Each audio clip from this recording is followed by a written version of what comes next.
Probably the rivalry that creates the most. We had really intense series with Grand Rapids Griffins.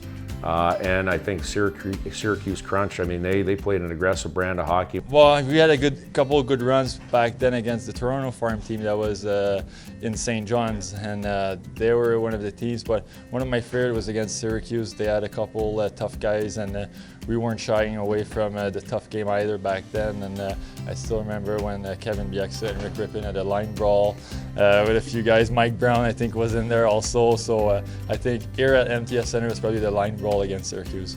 My favorite rivalry was probably Grand Rapids. We used to seem to play against them every year in the playoffs. Them or Syracuse. I know the divisions are different now, but those two teams we used to always meet in the playoffs. We used to have great rivalries with them.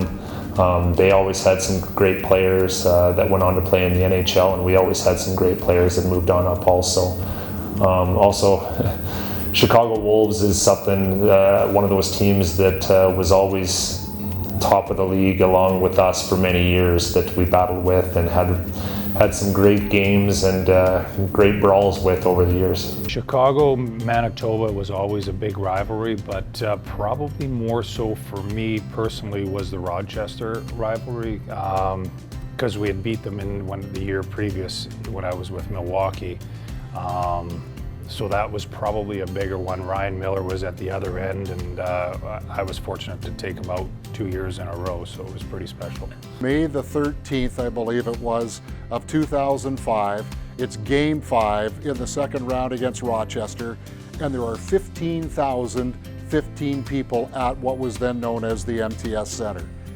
That was such a proud moment, and I couldn't help but be happiest for Mark and Patty Chipman and their wonderful family, and for Randy Carlisle and Craig Heisinger, who put so much of themselves into this franchise.